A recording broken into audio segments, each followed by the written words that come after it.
Hare Krishna, dear devotees, please join us for Jai Radha Mata prayers. Hare Krishna.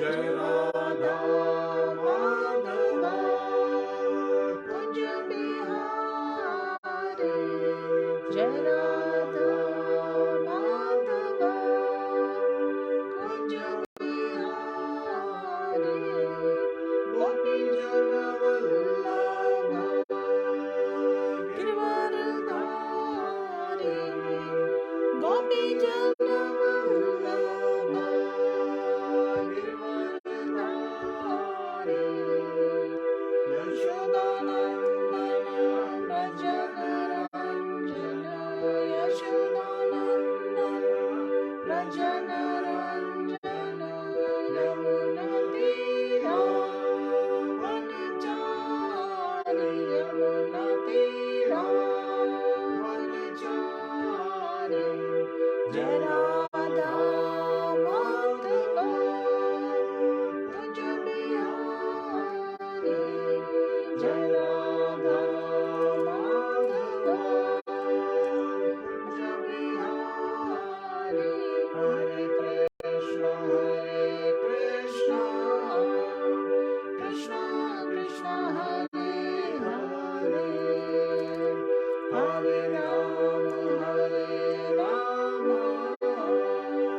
Rama Rama, Hare Hare, Hare Krishna, Krishna Krishna, Hare Hare, Hare Rama, Rama Rama, Hare Hare, Hare Krishna, Krishna Krishna, Hare Hare, Hare Rama, Rama Rama, Hare Hare, Hare Krishna, Krishna Krishna, Hare Hare, Hare Rama, Rama Rama, Hare Hare, Hare Krishna, Krishna Krishna, Hare Hare, Hare Rama, Rama Rama, Hare Hare, Hare Krishna, Krishna Krishna, Hare Hare, Hare Rama, Rama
Krishna, dear devotees.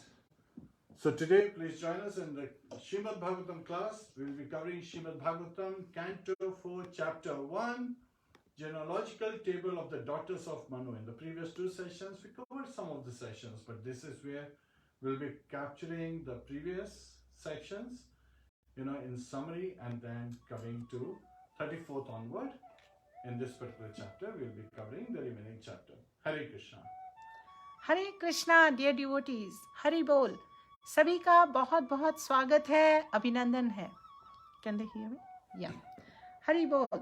सो आज जीव तत्व प्रभु जी continue कर रहे हैं reading from canto 4 chapter 1, और प्रभु जी बहुत ही wonderful lessons हम सभी के साथ शेयर करते हैं एट द चैप्टर लेवल, क्योंकि जैसा कि सब जानते हैं इन चैप्टर्स में इन डेप्थ बहुत सारे डिटेल पर्पट्स भी होते हैं, ब्यूटीफुल टीचिंग्स हैं।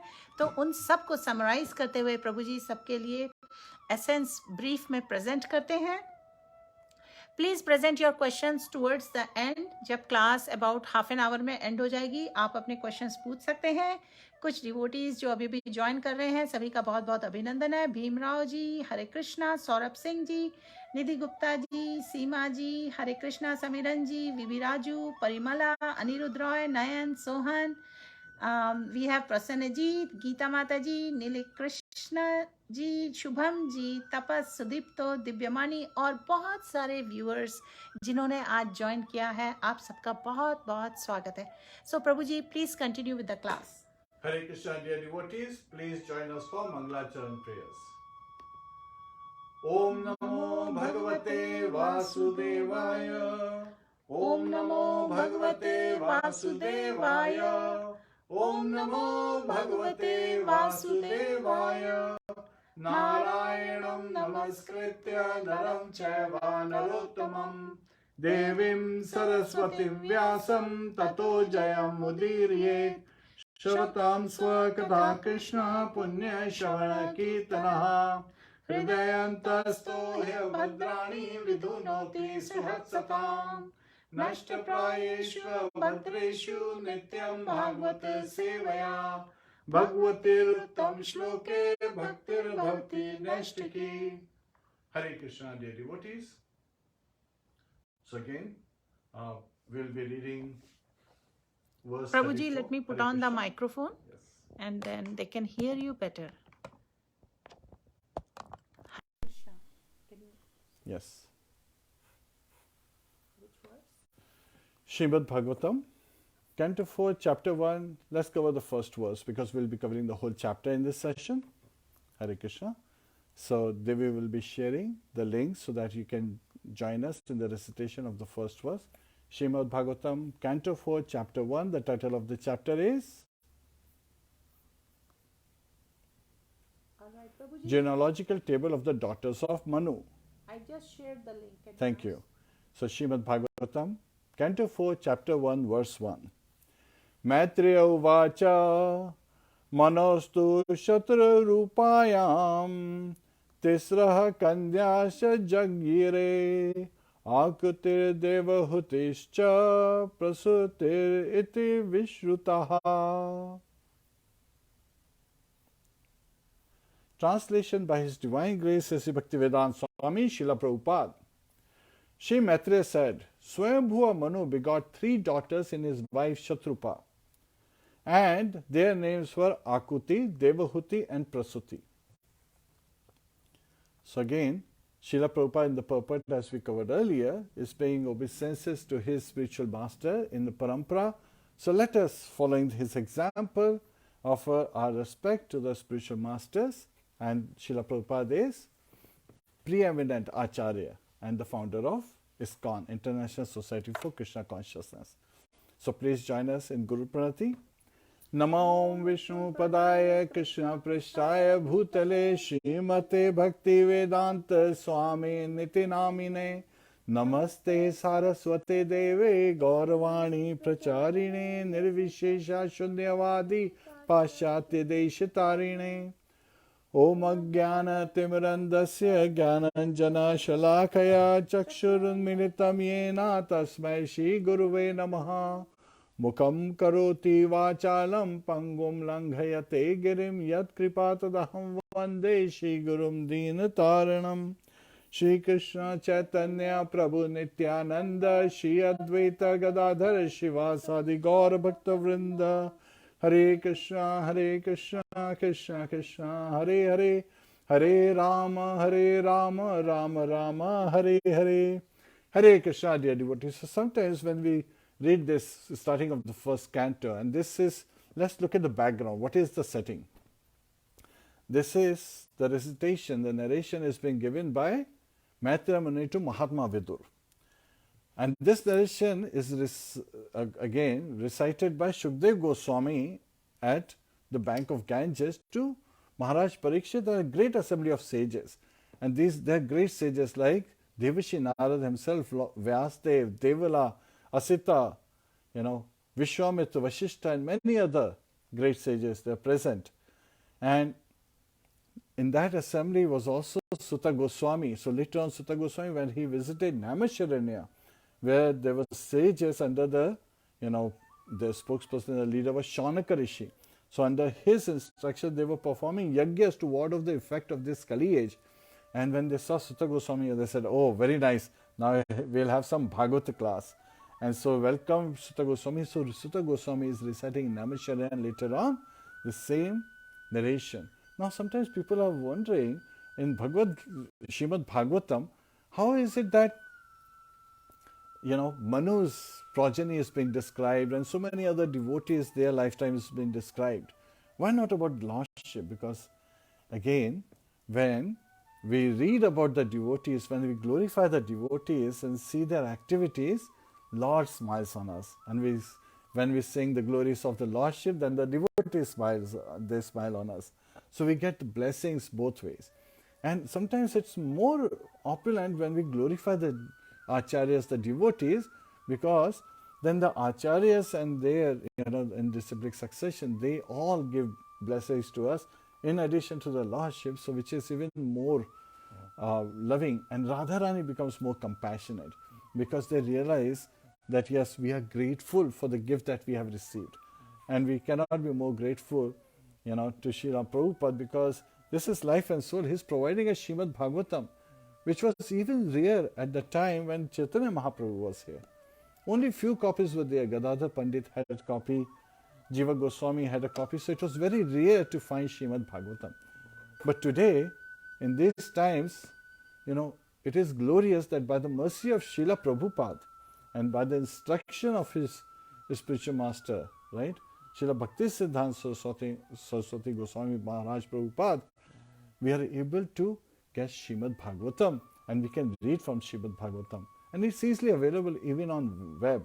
So you can go to vedabase.io and you can open it without much effort, right? Everybody has iPhones, Samsung and so many other electronic gadgets. You can easily open this website and read and be amazed, ready to be amazed. Just like today, we are studying about the genealogical table of the daughters of Manu. Now sometimes people hear this, Manu, why is Swayambhuva Manu? His daughters are being described. So again, there are 10 subject matters. Atra Sarga Visagasa Sthanam Poshnamutya Manvantare Ishanukatha Nirodho Mukti Ashraya. So Manvantare. So the various Manus, they came. In one day of Brahma, there are 14 Manus. So Swayambhuva Manu is the one. His daughters and their progeny has been described. And in addition to that, what is important is that he is also one of the Mahajanas, the 12 Mahajanas, right? Swayambhur Narado Shambhu Kumaro Kapilo Manu Prahlado Janako Bhishmo Bali Vayasa Kirivayam. So again, Manu is again referred in among the 12 Mahajanas is Swayambhuva Manu. And because of Manu and the progeny of Manu, we Manushya, Manava, Jati, the human beings, we come. So we are descendants in the lineage of Manu. So we should be more curious to hear about how did it all start, right? When, as kids, we want to know how did our parents meet and, how did it all start? And they are curious to know about how their parents meet and so forth. So we all have this curiosity. And today the scientists, they are trying to find out what is the origin of mankind. So we are studying about the origin of mankind. So scientists, instead of trying to, create so many hypothetical, theories. This is Shabda Praman. So there are three ways you can get evidence. Pratyaksha Praman from our senses, then Anuman Praman from hypothesis, just guessing. This is guessing work. And third is Shabda Praman. Now, in this material world, in this Kali age, Pratyaksha Praman, the senses, is not considered very, substantial because our senses are limited. We have defective senses. In dark, we can't even see our hands and legs. So, our senses are not perfect.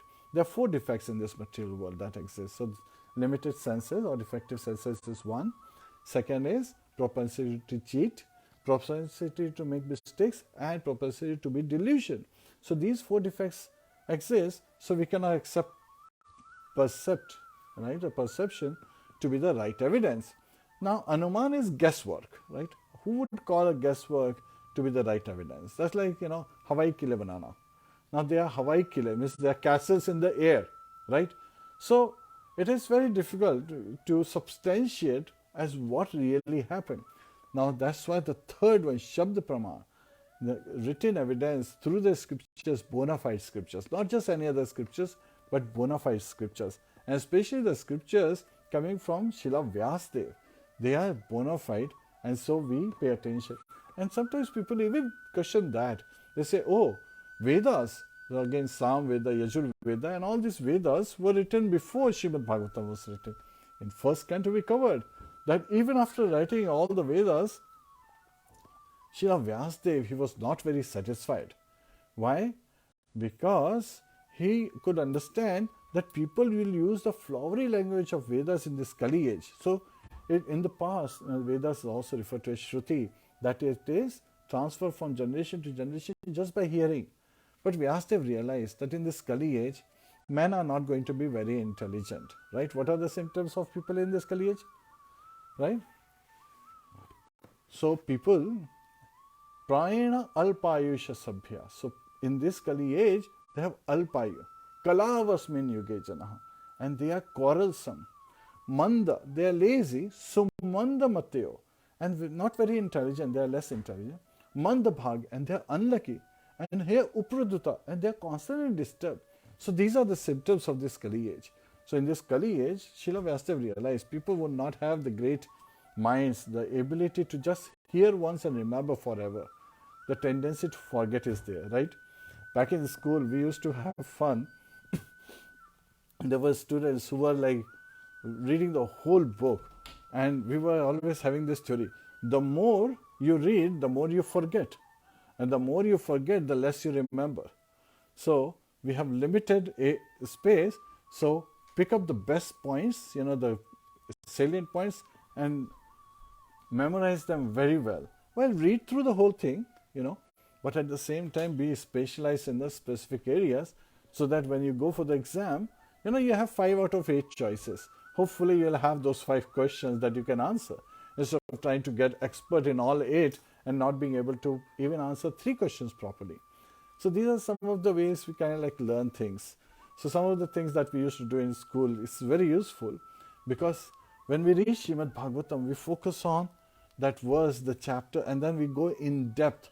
And then we also look at other references as how we can learn, because Srila Prabhupada, he picks up references for others. So as Acharya, he is teaching us that we should not just be limited to the subject matter given at hand. We should have a deeper dive into individual subject matters. And with a drop collected every day, means we can have great, blessings coming our way. So again, this is like Srimad Bhagavatam is Amal Puran. It's his faultless scripture. So, and at that time, Devashi Narad instructed Srila Vyasadeva, saying that, yes, you have not glorified Lord enough. So people will get deviated from devotional service, and they will be going into material pursuits, trying to go up to the heavenly planets or get materially opulent conditions and comfortable situation in this material world. But that's not the goal of life. So you have to glorify the Lord. And that's when Srila Vyasadeva wrote Srimad Bhagavatam. And Ved, what is the meaning of Ved? Knowledge, right? And the true knowledge is knowledge of who we are. Why am I here? Atato Brahma Jigyasa. That is an important question that we should understand. Instead of trying to, run after things in this material world, which people can, get distracted when reading Vedas. So again, so now we have established why it is very important to hear about the devotees. It is very important to glorify the devotees, and it is very important to hear about the reign of Manus and the progeny of his daughters, the genealogical table of the daughters of Manu, because we are hearing about our ancestors so that we can connect that how great personalities these were. So we, being the descendants, have the same responsibility to be, well behaved and well natured. So here Shri Maitreya said, so in this verse, the first verse, he is talking about Swayambhu Manu, who has 3 daughters from his wife Shatrupa. And what are their names? Akuti, Devahuti and Prasuti. Akuti, Manu married her to Prajapati Ruchi with one condition. What's the condition? He said that when you have a son, then please give me the son. So this is a very, even though he had 2 sons, right? Uttanpad and Priyavrata, still he wanted to have a son from his, Mahatma, again Prajapati Ruchi and his daughter Akuti. And now sometimes people say, why would he do that? He has some Vatsalya bhav. And he comes to know that the Lord would be expanding in the form of Yajnadev, and he will be taking birth from his daughter's womb. So he wants to take care of the Lord. So again, that's also he is showing that how loving nature is, for us to be very humanly, very loving towards our future generations. We should be very careful that we are providing the right environment, a spiritual environment, enriched environment for our future generation, and take care of them from the early age itself, instead of pampering them. So again, in this current times, we see the millennials, they kind of got the wrong, means they got the short end of the stick, because the parents, they just told them that you are very special, you have all the facilities. And the parents, when the children did not get proper, grades, they went and talked to the teachers and said, no, my kid deserved an A or 90% or 95%. And the teachers, to avoid all the tension with the parents, they just gave the grades which the kids didn't deserve. So the kids weren't challenged enough. And so when the kids, thinking that they are special, go out into work life, suddenly they see that life is not as flowery as they thought it would be. And so, they kind of are feeling that they got the short end of the stick, and they are looking at instant gratification. So that's the dopamine effect, right? They're seeking instant gratification because that's what they got used to. They didn't have to work hard to get high grades. Everything was easily, comfortably provided to them. But when they went into the work life, they realized it's a struggle, and they're not used to that struggle. So many of them break down. And when they try to build relationships, they do that instant relationships on social media. Suddenly they say, oh, wait a minute, in real life, face to face, living with someone, having a relationship is a lot of work. So patience, determination, tolerance, all this, being grateful to each other for the gifts that we have received, it requires a lot of patience, a lot of time investment. And so they are when not able to give the time, then they have very on the surface relationships, at a hello high level. And so they are like 2 strangers living in the same household. How can there be a mood of love, mood of giving there? They normally have the tendency of mood of taking, so the frustration in their life grows. So again, they fall in love in the first sight, and then they get divorced on the first fight. Even Srila Prabhupada at his time was talking about these factors, because in generation to generation we see some of the population which gets everything very comfortably is not very patient, right? It's not very tolerant. While these are great qualities, right? Ussahan nishayadharya tat tat karma pravatana sangataga satavritti sadbir bhakti prasiddhati. So to grow deeper in our spiritual practice, to develop a devotional life, to a life of devotion in serving, these 6 factors are very important that we should develop. And it all starts, charity begins at home. So Utsahan is enthusiasm, with great enthusiasm, with great energy. Nishchaya, with great determination. Right? We were talking about Nirbandha today after the Japa call. And Dhairyat, again patience. Tat karma pravartanat. So tat karma pravartanat is following the 9 process of devotional service. Sangatyagat, right? Sangatyagat is asat sangtyag. So this is, giving up the association of the materialist. Does that mean that the devotees don't go out on book distribution? Yes, we go out on book distribution. We do interact with materialists, but at that time, we are giving our association, not taking their association. We are not talking to them about wine, women, or money. We are talking with them about the spiritual life, devotional service, Srimad Bhagavatam, Bhagavad Gita, and the teachings of the Acharyas. So again, we are giving them our association. And Satovritte, following the footsteps of Acharyas. So following can be done 2 ways. Anukaran or Anusharan. Anukaran is like imitation, not very good. Because on the surface, you are bringing up a very nice facade, right? That you are behaving just like a great devotee, but internally you are all hollow, right? So that is not very good. It will easily cause someone to fall down.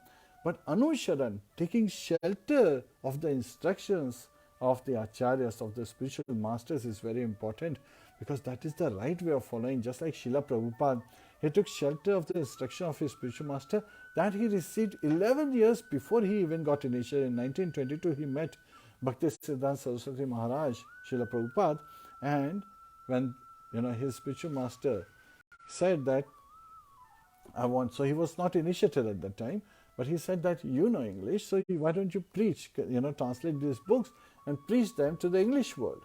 Srila Prabhupada took that instruction to his heart, and it was in 1933, after 11 years after meeting his spiritual master, he was initiated. And it was much later that he had been living in Vrindavan that he wrote the first canto, the 3 books of Srimad Bhagavatam, and then he brought Srimad Bhagavatam to the Western world with the mood of spreading Krishna consciousness to make everyone happy, everyone transcendently blissful. So that was his message. He was not in the US to take something, he was there to give something. When he went to London, there were some reporters who challenged Srila Prabhupada, saying, why have you come here? Because they only heard that Srila Prabhupada, Indians are poor by nature. But he said, no, actually the reason I came is that Britishers, they came to India to take everything, but they forgot to take the jewel of India, Srimad Bhagavatam. So I have brought that to you, to the Western world, to you, so that you understand that the real jewel you left behind. So he actually responded back that you are actually like dacoits, or stealing things away by force, right? Yet at the same time, you forgot to take the very jewel, and this jewel is going to make you happy, it's going to pacify your greed, your lusty desire to enjoy this material world, and you can attain the supreme abode. And by his own example, Srila Prabhupada, he spread Krishna consciousness all around the world. So again, we learn so much from him and from his disciples and the acharyas. So here, let's continue reading. So again, we are understanding that we should be very patient, and that is the need, that's the demand of the time, so that we have loving relationships, right? So here, I'll quickly cover the background. So Akuti was married to Prajapati Ruchi, and from her, she gave birth to twins, a boy and a girl. Yagyadev was the son, and the daughter was Dakshina. So Dakshina is an expansion of Goddess of Fortune, and Yagyadev is expansion of the Supreme Personality of Godhead. So Yagyadev later on, once again, was brought up by Swayambhuva Manu, and when at that time the demons were there. So again, even at that time, in Swayambhuva Manu's time, we talked about the progeny from Lord Brahma. There were demons born who actually came after Lord Brahma as well, right? And Lord Brahma was scared, he ran away. So these demons, they were very heavy, and they were fighting with demigods. So it was Yagyadev who actually became Indra and was able to subdue the demons. And he married Dakshina, from whom he had 12 children. So we talked about that as well. Then Swayambhu Manu had two sons. Priyavrata was the older one and Uttanpad is the younger one. And yes, we will be talking about Uttanpad at length when we discuss Maharaj Dhruva's pastimes. So these were very powerful sons. And so Devahuti, we heard in the third canto, was married to Kardama Muni. And from Devahuti came 9 daughters and 1 son. And who's that one son? Lord Kapila.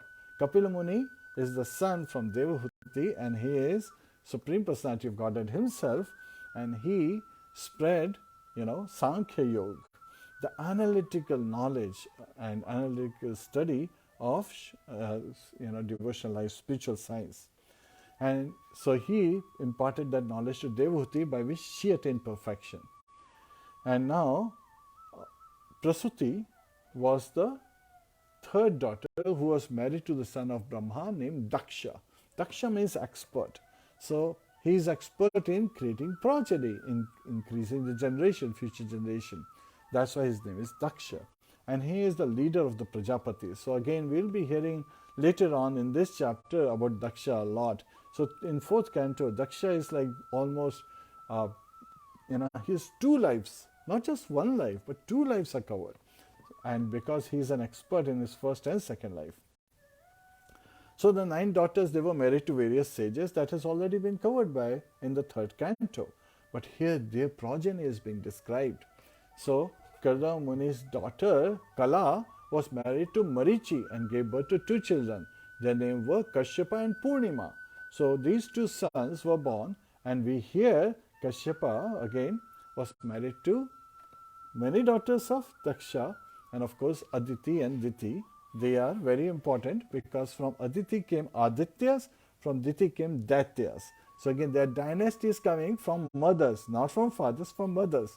These are some of the glories, and they are very different, right? One have demigod qualities, another have demoniac qualities. Adityas demigod-like, Daityas, demons-like. However, within those Daityas is Prahlad Maharaj born, and also the Maruts, the 49 brothers who are, part of the demigod, is there in the assembly of Lord Indra. So there is a lot of interesting description being given. So from Purnima got 3 children, Viraja, Vishwaga and Devakulya. And Devakulya is the one who, transformed into water, washing the feet of the Lord. When Bali Maharaj, he was, subdued, when he gave the 3 steps of land to Lord Vamandev, and he took the Trivikrama form, and the second step, he penetrated the end of the universe. At that time, Devakulya was the water that washed the lotus feet of the personality of Godhead, and was later transformed into Ganges of the heavenly planets. So again, and then we will be hearing with Bhagirathi, is another name for her, because Bhagirath became the cause for, he requested her to come. And of course, she came, but she said, with so much force, who is able to take by force? If I come, I'll just penetrate through and through the earth. So at that time, he worshipped Lord Shiva. And Lord Shiva, Vaishnava Nam Yatha Shambhu. So Lord Shiva is also one of the Mahajana. Swayambhu Narada Shambhu. Swayambhu is Brahma, Naradji, and then Shambhu. Shambhu is Lord Shiva. So he is also Mahajana, and he is the topmost Vaishnava. Among the Vaishnavas, he is number 1. And he accepts the waters that wash the Supreme Personality of Godhead, is endued with this potency to wash off all sins. For a person who takes bath in her, Ganges, he accepts Ganges on his head. So he uses his matlocks, his hair, to tie Ganges, to control the strong force of Ganges, and then allows a stream to come down on this earth so that we can, take dip in the Ganges. But even better than Ganges is the chanting of the holy name as glorified in the scriptures. Hare Krishna, Krishna Krishna, Hare Hare, Hare Rama, Rama Rama, Hare Hare. And then another daughter of Kashyapa Muni, Anusuya, was married to Atreya Muni, and they gave birth to 3 famous sons. So we elaborately describe that pastime, right? Who are the sons? Because Atreya Muni, when they saw, right, when Atreya Muni was worshipping, standing on one leg, Brahma, Vishnu, Mahesh, all three of them, Lord Brahma, Lord Vishnu, and Lord Shiva, all three of them appeared. And he said, I was praying to the controller of this universe, and who are you? So the response he got from all three of them is like, they are the controllers of this universe. Lord Brahma, right? He is personification of mode of passion. Lord Vishnu, personification of mode of goodness, Sattva Guna. And Lord Shiva, personification of the mode of ignorance. Their activities also in these three modes: creation, maintenance, and annihilation. So in the purpose, Srila Prabhupada very nicely describes that actually the Supreme Personality of Godhead, Lord Krishna, the original Supreme Personality of Godhead, is also, the cause. He is the Supreme Personality of Godhead. He is the original provider. But when we look at different perspectives at different levels, there may be different people, provider or the protector or the Supreme Person, maintainer of this universe. It can be said that yes, Lord Shiva, Ishvaraha Paramaha Krishna Sachidananda Vigraha Anadir Adir Govindaha Sarva Karana Karanam. In Brahma Samhita, the invocation prayer said, Lord Brahma is singing that Lord Krishna is the Ishvara Paramaha Krishna, is the Supreme Personality of Godhead, Sachidananda Vigraha, and he is, his form is Sat Chit Anand. Sat is eternal, Chit is full of knowledge, and Anand filled with transcendental bliss. Anadir Adir Govinda. Anadir means there is no one older than him. Adir, he is the oldest, Puratana. Right? Govinda, and he gives pleasure to the cause and pleasure to the senses.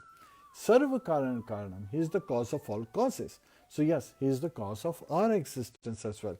But when we do something wrong, we are the ones who are doing wrong. We should not blame it to the Lordship, because Lordship has provided that minute freedom, and when we misuse freedom, who is accountable? We are accountable.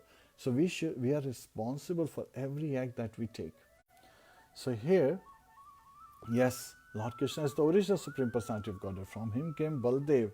From Baldev came, Vasudev, Sankarsha, Pradyumna, Aniruddha. So these four personalities, expansion. Now sometimes people think that these are different than Lord Shri Krishna. Srila Prabhupada very clearly and Acharyas Vishwanath Chakravarti Thakur have elaborately explained that they are one and the same. And there is an example given that there is an original lighted candle and you have similar candles and you light all these candles. So they all have the same potency, but their missions, their pastimes, they are different. Right? Lord Krishna is constantly enjoying in Vrindavan. Well, these personalities, they are at different places. Like Vasudeva is in Dwarka. So he is running the administration, helping Maharaj Ugrasen, and with the advisor as Uddhav, Lord Vasudeva is there, and Vasudev Devaki are the parents. While Lord Krishna, his parents are Nand Baba and Yashoda Bai. So again, he never steps out of Vrindavan, but he is expanding, so he is everywhere at the same time. So he is in Vrindavan, yet he is everywhere, because all Vishnu Tattvas are one. So I can be here, you can be there, but Lord Krishna is everywhere. And this material universe, he takes Purusharthas. So first is Karana Dakshai Vishnu. He is lying in the Karan ocean. From his pores comes out so many universes. Then from in each of the universe, he further expands as Garbhodakshai ocean, lying on the Garbhodak ocean on Anantashesh. And that's where, again, he is the one who is maintaining everyone. So from his navel sprouts the flower, the lotus flower on which Lord Brahma is born. And further, Garbhodakshai Vishnu expands as Shirodakshai Vishnu. And we know Shirodakshai Vishnu as Paramatma, Super Soul, who is residing in the heart of every living entity. In every atom he is residing, and even the spaces between the atoms he is residing. So again, all these are controllers, all these are supreme persons, and since further expansion of creation, maintenance and annihilation, Brahma, Vishnu, Mahesh, these three personalities are there. That's why Srila Prabhupada says that when they say that yes, we are the ones you have been calling for, so in the right context, yes, that is the case. Now Atreya Muni makes one minor change that makes a major difference. Sometimes it happens, right? One small deviation and suddenly you are headed in another direction. So that small change was, he said, I would like to have son, I want son like you. So now Anusuya gives birth to 3 sons. We talked about that pastime earlier. And they are from Lord Brahma's expansion, like him, is Soma, who is the presiding deity or ruler of moon planet, Chandralok. And Lord Dattatreya expansion of, Lord Vishnu, he has 3 heads, and he is Avaduta Brahman. We hear about him in the 11th canto, his 24 gurus from which he takes lessons, and also in the 7th canto where Prahlad Maharaj meets him. So we hear about Lord Dattatreya, and then expansion from Lord Shiva is Durvasa Muni. Yes, we have heard so many glories about Durvasa Muni, so many pastimes, and it is very important that we understand he has the Brahma Tejasva, right? So he is, and in the 4th canto when we see Bhrigu Muni showing his Tejas, his potency, we understand Brahma Tejasva is very strong when it comes to, Kshatriyas and others. But in front of Vaishnavas, it's completely nullified, because Vaishnavas take shelter at the lotus feet of Lord Vishnu. And so Ambrish Maharaj, when he is offended by Durvasa Muni, he is completely unaffected, and actually Durvasa Muni is running to save his life. So again, that is also a pastime that later on comes. But their parents are Trimuni and Anusuya. So after hearing, once again Vidurji inquired, so again these are similar sons, they are not exactly the Supreme Personality of Godhead. So as this is being described, Atri Muni, after having such 3 sons, he is feeling very blissful. And, then there are again 4 daughters. So Angira's wife, Shraddha, gave birth to 4 daughters named Shinivali, Kuhu, Raka, and Anumati.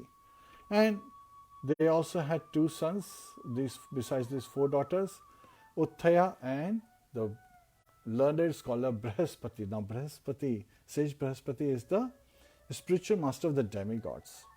And there is a small pastime where we see sage Uttaya, when he was away from his home and his wife was expecting at that time, Brihaspati and Vijaya, that's her name, they have a relationship which, again, in this material world, if somebody hears, they immediately decry and give up the spiritual master.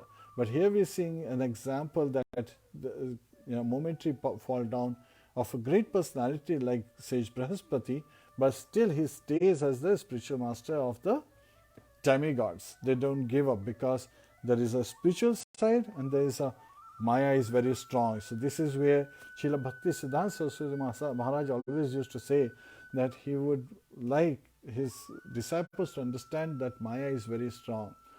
Devi hi esham godamai mama maya duratyaya mame viye prapadyante maya metam tarantite. So Lord Krishna says in Bhagavad Gita that the material energy of mind is very strong. It's godamai, the 3 gunas, right? Mode of goodness, Sattva Guna, mode of passion, Rajaguna, and mode of ignorance, Tamo Guna. Right? Duratyaya is very difficult to overcome. Mame viye prapadyante. But those who surrender unto my lotus feet, Maya metam tarantite, they can easily cross over it. Right? So this material energy also sometimes represented as ocean of nascence. And when we take shelter of the Lordship, right, at his lotus feet, so his lotus feet are perfect boat which can make us go across this ocean of nascence. And Shukdev Goswami in the 10th canto, 14th chapter, he is also identifying how this boat, the Lord's lotus feet, are the perfect boat. By taking the shelter, we can overcome Maya, and it becomes the size of a calf's hoof print, right? बछड़े के जो पाँव के चिन्ह होते हैं उसमें जो पानी भरा होता है उतना बड़े, you can easily step over it. It's not very difficult to cross. So Vishrava again. So the 2 sons, Pulatsya and his wife Havirbhu, had 1 son by the name Agatsya. We also covered some of the pastime of Agatsya Muni, as how he took care of 2 of the Daityas, 2 sons of Diti, and who is in his birth became Dadhagni. So Agastya becomes in his next birth Dadagni, and there was another great son by the name Vishrava was born of Pulatsya. Vishrava had two wives, and from him, Vishrava, from his wife Idavida, he begot a son by name Kuvera. So he's Yakshiraj, right? A whole generation of Yakshas are born from, in Kuvera side. And then from his wife Keshini, Vishrava begot 3 sons and 1 daughter. So if you know the answer, write it in the comments. What are the 3 sons and 1 daughter that Vishrava got from his wife Keshini? Now Keshini was from demonic descent. And the 3 sons born were Ravan, Kumkaran, Vibhishan, and the daughter was Shurpanakha. And Shurpanakha in her next birth takes part in Krishna Leela. So again, that's also a very interesting story we have covered many times, and we'll again cover it. So she basically, sometimes people say, who is this? So she is the Vikra, right? So again, she has, her name is Hema, and she is the Kubja girl in Mathura, and later on in Dwarka as well. So again, Gati, the wife of sage Pulaha, gave birth to 3 sons, Karma Sheshta, Variyan, and Sahishnu, and these were great sages. Kratu's wife Kriya gave birth to 60,000 great sages named Valakhias. And they were also great sages, so much potent that their bodies' effulgence was illuminating. And then great sage Vashishta and his wife Urja, sometimes known as Arundhati, gave birth to 7 spotless great sages. Chitti, the wife of Atharva, gave birth to a son named Ashvashira, and by accepting a great vow called Dadhyancha, right? And so there comes the descendant of sage Bhrigu. The sage Bhrigu, in his wife Khyati, begot 2 sons, Dhata and Vidhata. So Bhrigu's sons are Dhata and Vidhata, and 1 daughter named Shri. Shri means goddess of fortune. So she was devoted to the Supreme Personality of Godhead. Sage Meru had 2 daughters named Ayati and Niyati, and he gave these daughters to Dhata and Vidhata. So Ayati and Niyati gave birth to 2 sons, Markandeya and Prana. So Markandeya Rishi was supposed to die at the age of 18 years. We have covered this story as well. But by the grace of his father, he received Mrityunjaya mantra, and on the beach when he is worshipping the Shivling, he is able to get a long life by the mercy of Lord Shiva. And even another Mahajana, Yamraj, is defeated by Lord Shiva. So that Markandeya Rishi is Markandeya. So Mrikanda is the father of Markandeya Muni. So Markandeya is born, and from Pran came Vedashira, whose son is Ushna, also known as Shukracharya or Kavi. So Kavi is also belonging to the descendants of Bhrigu dynasty. That's why when Bali Maharaj, he's performing the yajna, when Vaman Dev appears in Srimad Bhagavatam, we hear the descendants of Bhrigu, they were performing. So this is Shukracharya and his descendants. They are all performing the yajna.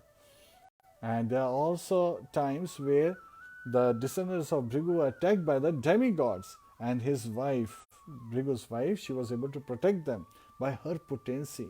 So again,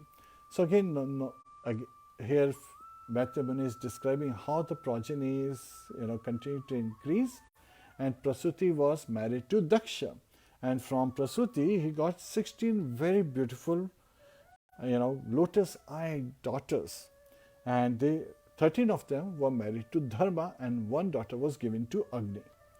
So, and one of the remaining daughter was given in charity to the Pitralok. So we'll be discussing those past time as well. And the last, the youngest, the most dear daughter of Daksha, she desired. So again, it was not that father would just go and tell their daughters that I'm marrying you to such and such person. Daksha would ask his daughters, who do you want to marry? So when he approached his youngest, his most dear daughter Sati, she said, I would like to marry Lord Shiva. He was a bit surprised, and then he was a little reluctant, but then Lord Brahma also encouraged him to marry off his daughter. So when Lord Brahma presented her case, he agreed to marry her off to Lord Shiva. And now, Maitreya Muni says that there was a great quarrel between the two. So sometimes quarrel means it takes two to quarrel, right? But no, in this particular case, only one is enough to quarrel. And the other one is like, "So sonar ki ek lohar ki." That's what we hear happens in this scenario, which is, in the next 3-4 chapters, we'll be hearing about this quarrel between Daksha Prajapati and Lord Shiva. Swam, he is the, Vaishnava Nam Yatha Shambhu, the topmost Vaishnava. So it's not that the devotees, they don't get entangled with materialists and sometimes there are things going on. There is a constant, because materialists are going after wine, women and name, fame and glories and money. And devotees, they are not going for any of those. They are bandha Krishna sambandhe. They are not having a relation with material but spiritual. And that's why they are the other extreme. So materialists don't like. They think that the devotees are chanting all day, they are not doing anything. Well, if they were to observe our life, then they would be shocked that our life is 10 times more busy than a normal materialist is. And we are focusing everything to please Lord Shri Krishna. Because Lord Krishna gives this instruction to Arjun. Yat karoshi yadashnasi yad juhoshi tadasi yad yat tapasyasi kante tat kurishva madapranam. So Lord Krishna in the 9th chapter is revealing to Arjun that yat karoshi, whatever you do, yat karoshi yadashnasi yad juhoshi tadasi yad. Whatever you give away, whatever you offer, whatever charities you perform, whatever sacrifices you perform, whatever austerities you perform them as an offering to me. So we can perform all actions through our mind, body and words, 3 ways. And so all our actions are dovetail nirbandha Krishna sambandhe. Without getting attached to the material aspect, we want to bring everything in relation with Lord Krishna. Because what is Maya? Maya is thinking that things are separate from Krishna. Krishna is everywhere. How can they be separate? Everything is that we see, this material world is also his external energy. So it's an energy of the Lord which can be used in serving the Lord. So we get this body from this material energy, right? Ishvar sarva bhutanam hriday deshi arjuna tishtati brahmyan sarva bhutani yantra rudhani maya. So in Bhagavad Gita 18, chapter 61st verse, Lord Krishna is revealing Ishvar sarva bhutanam hriday deshi arjuna tishtati. That Ishwar, the Supreme Personality of Godhead, as expanded as Paramatma, as Super Soul, is residing in the heart of every living entity, right? Brahman Sarva Bhutani. But these living entities, what are they doing? They are wandering in this material universe. And not just in material, spiritual universe, all the universe. Sarva Bhutani, Yantra Rudhani Maya. On this, so again, in this material world, we get this Yantra, the machine, and which is this body, which has the senses, the 5 gross senses, 5, knowledge acquiring senses, working senses, as well as 5 gross elements, the subtle body, mind, intelligence, false ego. So this machine, we have to engage in Lord Krishna's service. Nirbandha Krishna sambandhe yukta vairagya muchyate. And that is proper renunciation, not seeking sense gratification, but seeking satisfaction of the master of the senses, Lord Rishikesha. So here it is described that the 13 daughters who are married to Dharma were Shraddha, Maiti, Daya, Shanti, Krushi, Pushti, Kriya, Unnati, Buddhi, Medha, Titiksha, Hari and Murti. And when it comes to Murti, there is a beautiful, so at that time, Murti was residing with Dharma in the northern part, in the Bhadrika Ashram area, in that area, and like demons were prevalent. So there was a demon by the name Dambodbhava. Dambh Udbhava. So you can understand, he was very proud of his prowess. So again, Lord Krishna says, Paurusham Rishvam is all ability, I am the ability in man. But demons, they think that the abilities are their own and they have attained it by their own, ability. Well, again, exercises and knowledge and fame and glories, they don't understand that everything is bestowed by the Lordship. So this Rakshas was causing havoc all over the place. And he happened to be a worshipper of Lord Vivaswan, the presiding deity of sun planet. So the sun, the sun god Vivaswan.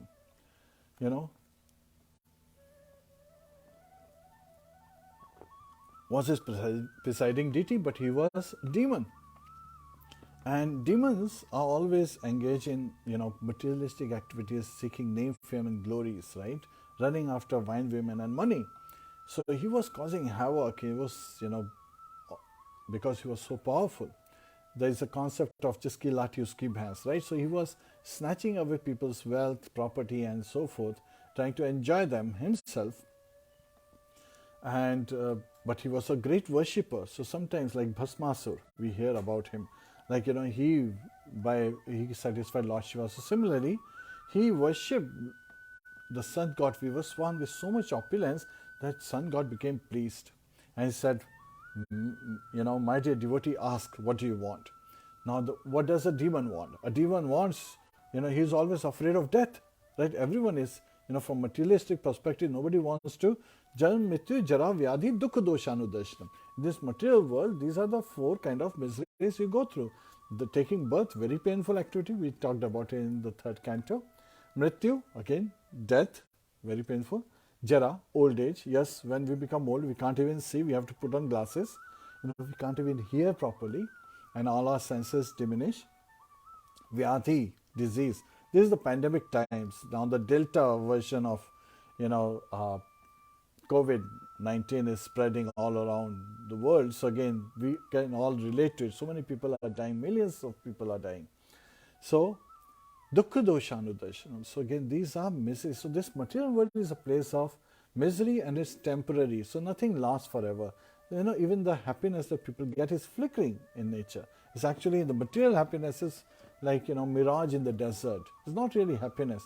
You're always chasing a moving target. How can there be any happiness? But people don't understand this. There is a very nice story I normally cover, is where this lady, she was at a vending machine. And every time she puts a quarter and presses a button, a Coke can would come out. So she was like collecting Coke cans. There was a long line of people standing behind her. And everyone is saying, we're collecting so much Coke cans. That should be enough. You just need 1 or 2 to drink and be satisfied, quench your thirst. But she was like, don't you see I'm winning? So again, in her mind, she was not at a vending machine. In her mind, she was at a slot machine, which is a gambling machine. And she was thinking that every time I press, I'm winning. I'm getting a Coke can. With a quarter pressed in and pressing a button, I'm getting a Coke can. So this is how materialists, when they kind of like look after the name, fame, and glories, they're running after a mirage. They don't realize this.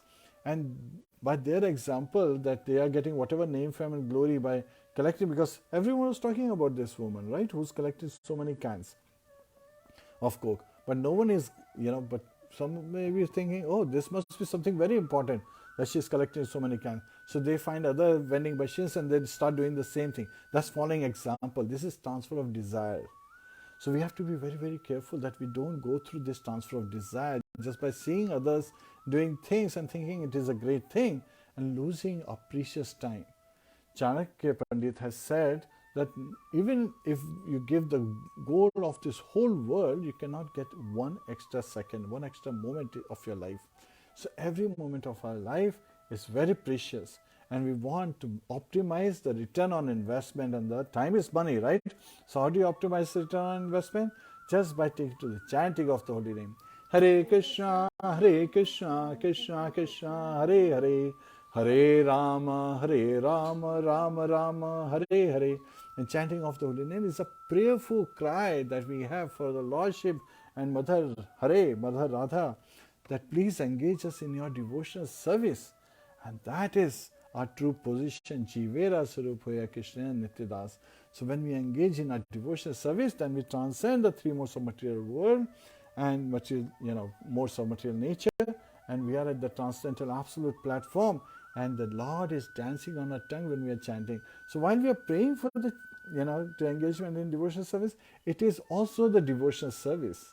So these are the glories, automatically we are on our way back home. Once Srila Prabhupada was giving lecture in the Bowery at Queens, and at that time, a drunkard, came, stumbling to the front, and Srila Prabhupada stayed, he did not show any adverse reaction, but his his followers, the Western young 20-year-old boys, they were at the arm, ready to plunge onto this drunkard at any moment. And this drunkard, he places roll of toilet tissues in front of Srila Prabhupada, and he bows down and he leaves. And Srila Prabhupada smiles and he says his spiritual journey just started, because he made an offering, not of what he offered, but that he had the tendency, whatever he had, he offered something with his heart. He may be drunkard, but his spiritual journey started. A very important lesson. And devotees, they realize that we are not looking at finding he's doing this and she's doing that. No, we are looking at ourselves. It is a process of self-improvement. The only challenge we have is ourselves today, to become better for tomorrow, so that we continue to progress in the right direction in our spiritual journey. And that's why devotee association is very important, because by devotee association we stay enthusiastic, we stay determined, we stay focused, right? Because when you are in army, you're dressed like army men. When you are going mountaineering, you are in the company of mountaineers, and then you're doing. So again, whatever activity we do, we want to be associated with people with the right mindset, that same mindset.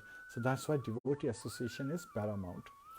So here, Murti was hearing people being tormented. The atrocities of Dambodbhava Rakshas is increasing so much. So she goes into worshipping the Supreme Personality of Godhead. So this is Treta Yuga, right? Yajato Make, so people could perform great sacrifices. And at that time, Lord appeared, and said, what do you want? Murti said that, please kill this Rakshas. The Lord Vishnu, he smiles and he says, don't worry, I'll be born in your womb as your son, and I will destroy this Rakshas. So Murti, she was very pleased. In due course of time, she became pregnant, and again, Dharma's wife Murti, the youngest one, and she gives birth to twins. And these are two sons, Nar and Narayan. So we all understand that. And Srila Prabhupada in one of the morning walks says that these were Shaktavesh avatars.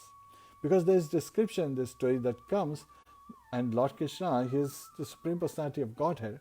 So he cannot just, die, but there is a, pastime that, in this particular story, there is a narration. And it's not a mythology, it is something that happened. Sometimes people, this is what British Empire did. They try to call everything a myth. So that's why they say these are mythological stories. You cannot have, a baby born from DNA or from part of another baby. That was also a myth, right? Love Kush story we hear that when Valmiki Rishi, he was on the bank, Saryu River ke bank pe meditate kar rahe the, us samay, one Devi, that was the name of Sita Mata, she came with her son Love, and she said, could you take care of him? He said, okay. But then she paid attention that he's in meditation. What if he forgets? So she took Love away. But now, when Valmiki woke up, when he finished his meditation, he saw Love was not there. So he thought that the baby may have rolled into the river and may have died. So he was surprised. How could I be so careless? But what does he see on Kusha, grass? Right? He sees a hair of the baby. So from that hair, he grows another baby and says the baby, and he takes it to Sita Mata. And Sita Mata says, but I already have Love here. Then he tells her that this is how this Kush is born. So Kush gets his name because he is the one created from the hair of the baby Love. So Love, Kush are the brothers. And Kush becomes the descendant ruler after Lord Ramchandra, not Love. Love was, the origin of Kush, but at the same time, from the materialistic body perspective. And they call it mythology till science proved that yes, you can, create, they did the sheep experiment back in the 80s, early 80s, and they were able to create an identical clone. So cloning is possible. It's not legal, especially human cloning, but it is possible. So again, these are not mythology, these are true things. Just because today the scientists cannot do that, they call it, mythology. And the day they are able to do that, it's not mythology anymore. Just like there were airplanes being talked about in Srimad Bhagavatam, and they were saying, no, there cannot be machines flying up in the sky. And when they created airplanes, rockets, again, and helicopters, now they are saying, okay, it is possible, right? So because they don't know yet, they call it mythology, and we should not discard it, because this is Shabda Praman. This is coming, from the origin, right? From Lord Shri Krishna, and these are the stories that are coming through from the sages in Vaishruti Shastra. Just by hearing, proper knowledge has been provided to us as Shabda Praman. So here, Dambodhava Rakshas, when he received this, he's saying that I want to become immortal. Of course, sun god Vivaswan, he knew that this person, he's a devotee of mine, but he has demoniac propensities. So he said, no, I cannot make you immortal. Even I am not immortal. So, and sometimes Surya Narayan is another name given for Vivaswan, because Vivaswan has 4 arms, right? He's also holding in his 4 arms Gada, Chakra, Padma, Shank, right? So the conch, Shank, Gada is the club, Chakra is the wheel, and Padma is the lotus flower. So he says, no, you cannot have that. You cannot be immortal. Ask for something else. So at that time, Dambodhava Rakshas, he asked for 1,000 shields with the condition. The condition is very special. He says that, these shields, first of all, I should, only no warrior, but an ascetic who has meditated for 1,000 years will be able to break one shield. But as soon as the shield is broken, whoever broke the shield would die. That's the condition he's asking. So first of all, in Treta Yuga, Yajato Make, the perfection achieved through fire sacrifices. So it's very difficult to find an ascetic. And on top of ascetic, someone who meditates for 1,000 years is also very difficult. And even if somebody breaks it, the person would die right immediately. And he will still have many more, kavach and kundala, not kamandalu. In the previous class, by mistake, I said kamandalu. Kamandalu is the container on which the sages carry water. But kundala is the earrings. So he receives the earrings and the 1,000. So now his name changes to Sahastra Kavach, who is protected by shields, right? These are the armor. They are shielding him from any, weapon, and he has thousands of them. So here, when Murti, she has prayed to the Lord Shiva, and Lord has appeared through a womb as Narayan Rishi, they immediately they are ascetics, and they are also expert at fighting. So they are, expert at fighting, while they, as ascetics, they go on meditation. And now, Nara, he faces first Dambodhava Rakshas. And Dambodhava, he sees an ascetic, he says, do you know who I am? And he says, yes, but, when warriors are against each other, facing each other, they don't make big talks, they fight. So they start, fighting. And Dambodhava Rakshas, he is surprised by the valor of this ascetic Nara Rishi. And as they are fighting, Nara is able to break one of his shields. So he has 999 shields still, intact. So first one is broken. What happens to Nara? Immediately the Rishi falls down dead on the ground. And then suddenly Dambodhava Rakshas sees Nara Rishi running at him. And he is surprised. How is that possible? And then he sees that this Rishi is stopping right next to the dead body of the Nara Rishi who just died. Oh, this is Narayan Rishi, after having completed his 1,000 years of meditation, has come. He sprinkles from his Kamandalu some water drops on Nara Rishi, and Nara Rishi comes back to life and he goes back to meditation. And now Narayan Rishi is fighting with Dambodhava Rakshas. Dambodhava Rakshas and Narayan Rishi are fighting for 1,000 years, and then Narayan Rishi breaks the next kavach, right? The second kavach. So 998 kavachas are still, the armors are still protecting Dambodhava Rakshas, says the Rakshas, says the Kavach Rakshas. Now that's says the Kavach because not 1,000, right? And Narayan Rishi falls down dead. And what does he see? The Nara Rishi is coming, sprinkling water. Narayan Rishi wakes up, gets up alive again, and goes back to perform his austerities, the sacrifice. So as he is, Narayan Rishi is meditating, the Rishi is fighting with Dambodhava Rakshas. So they keep taking turns till there is only one armor remaining. Now Dambodhava knows, if they break this one, he is dead. So he runs from the battlefield, and he took shelter of his presiding deity, Surya Bhagwan, right? Lord Vivaswan. And when Narayan Rishi, they come to Lord Vivaswan, he said that this demon, he left the battlefield, you should give him to us so that we kill him as we promised Murti. And Lord Vivaswan says, but he is my devotee, I can't give up my devotee, and he has taken my shelter. And Lord Vivaswan is Kshatriya, right? He has the Kshatriya potency. He's like, I cannot, he has taken my protection. So at that time, Nar Rishi becomes very upset with Lord Vivaswan. He says that because you have denied my brother's Narayan Rishi's request, you will have to take birth as a human being, and you will have to face same humiliation like you are making us feel right now. So again, when Kunti later on, she serves Durvasa Muni so nicely. Durvasa Muni gives her a boon that she can, chant this mantra to invoke, meditating on any of the demigods. She can, invoke the demigod, and she will be able to have a son from that demigod, through that demigod. So she had this,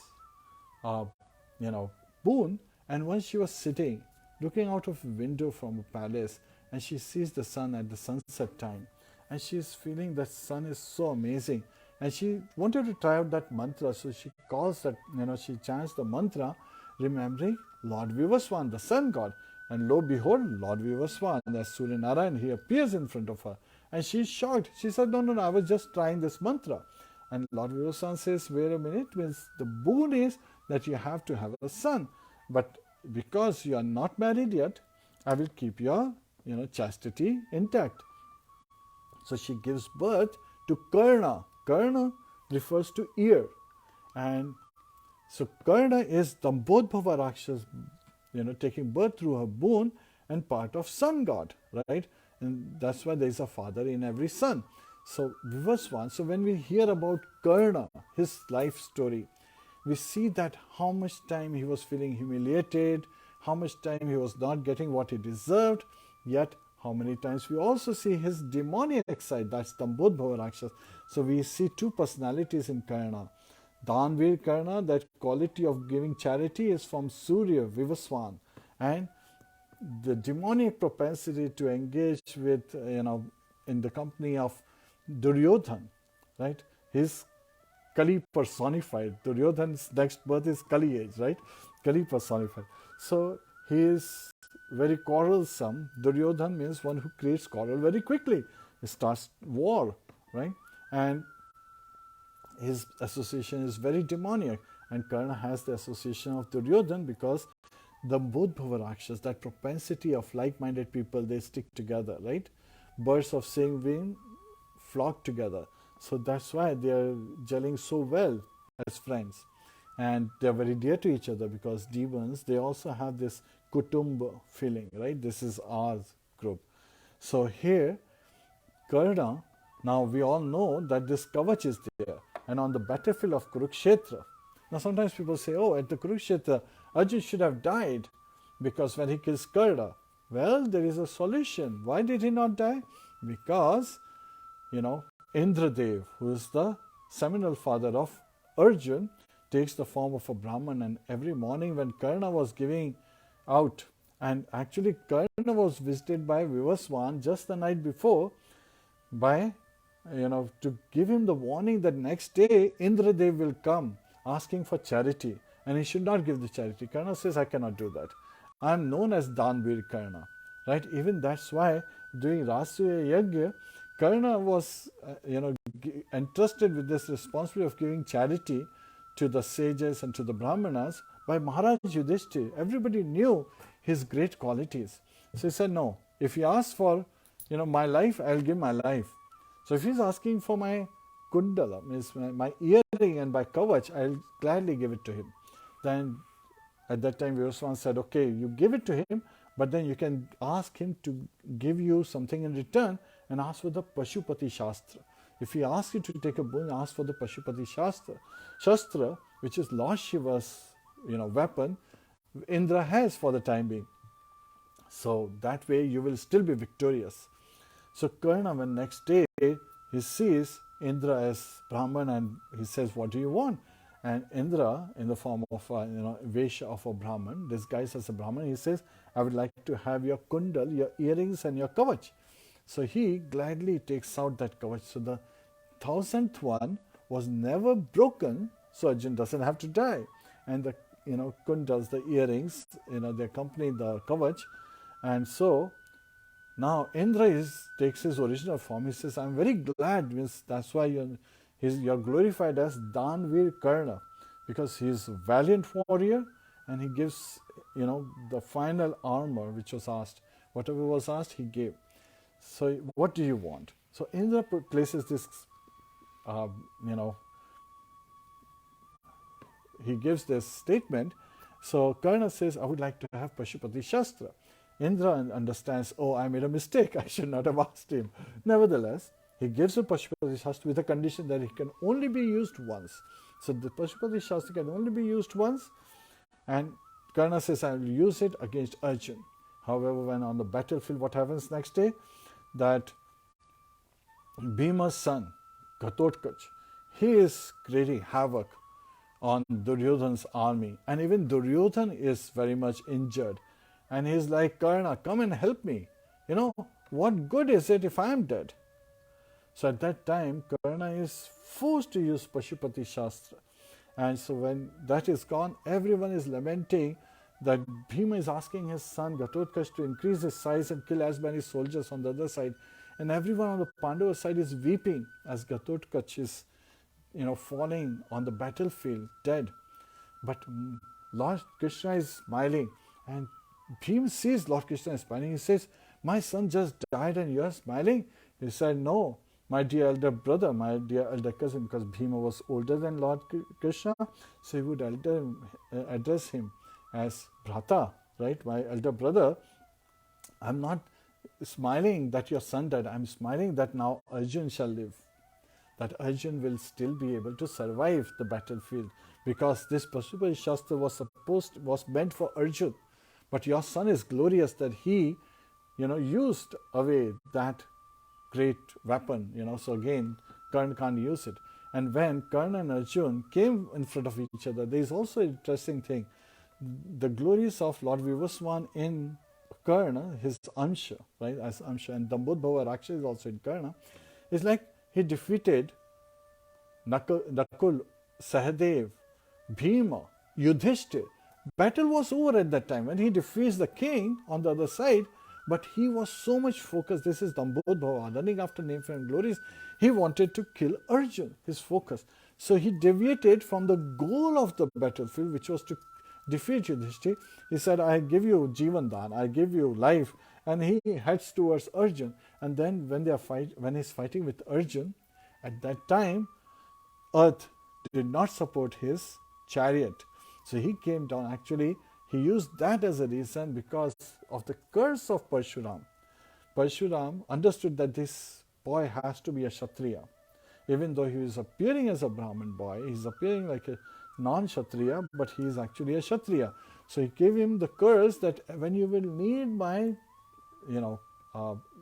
knowledge the most, the one I have imparted to you, you will forget it. So he could not invoke any of the mantras to shoot the weapons.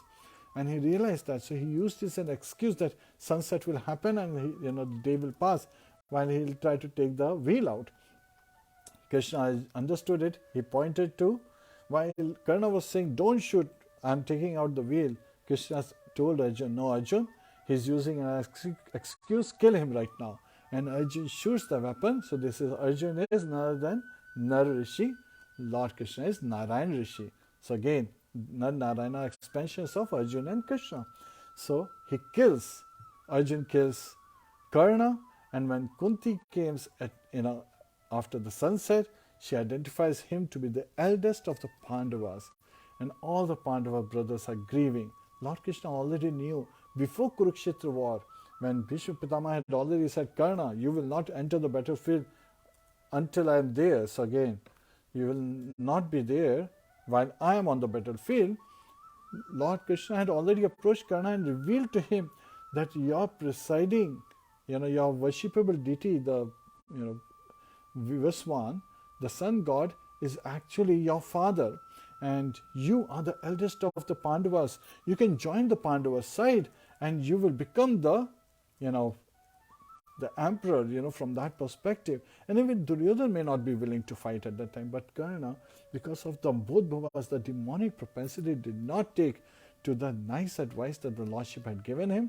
And anyway, it was all arranged by Lord Krishna. He would have arranged it in one way or another to deliver the weight of this world. But instead of doing it himself, he used his devotees. So that's the glorification. Lord always wants to glorify his devotees, and the devotees always want to glorify the Lord. So in this way, Dambodhbhava Rakshas, when he appeared as Karna, was killed by Nar Rishi.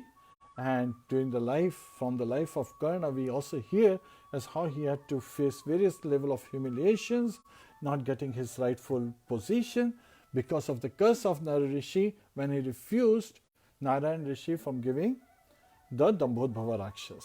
So again, that story has been identified in this, but again, I'm going beyond into Padma Purana and Vishnu Purana to describe these stories so that you have understanding that why the appearance of Nar Rishi and Narayan Rishi was so glorious, so glorified, and everyone was, rejoicing. The Apsaras were dancing, the Gandharvas were singing, and then, from the predominating fire begotten his wife Swaha.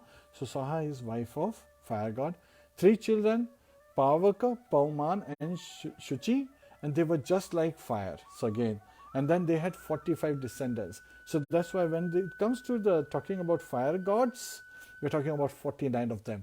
The original fire god, his 3 sons, and then 45. 45 plus 3 plus 1, 49. And they are the beneficiaries of the oblations offered in a Vedic sacrificial fire. And when we make an offering, Swaha, the wife, takes it and she delivers it to her husband, her sons, and the grandsons, and under the instruction of the Supreme Personality of Godhead, Yajna Purusha, who is also referred to as Indra during this time. So, similarly, Swadha, who was offered to the Pitraloka, got 2 daughters, Vayuna and Dharini, and both of them were impersonalists but were expert in transcendental and Vedic knowledge. So the 16 daughters, the 16th one, who the youngest one, most dear to Daksha, was Sati Devi, and she was married to Lord Shiva, but she could not have any child because she gave up her body before, she was of right age, and the reason was that Daksha rebuked Lord Shiva in spite of Lord Shiva being faultless. So therefore, Sati gave up her body. So now we know that this is where it's connecting to the next chapter. So this is where this chapter ends, and we will be hearing about the quarrel between Daksha and Shiva starting from the 2nd chapter onwards. Hare Krishna. Gantra Srimad Bhagavatam ki jai, Srila Prabhupada ki jai, Anant Koti Vaishnav Vrinda ki jai, Nitaya Go Premanande, Hari Hari Bol. Om Tat Sat.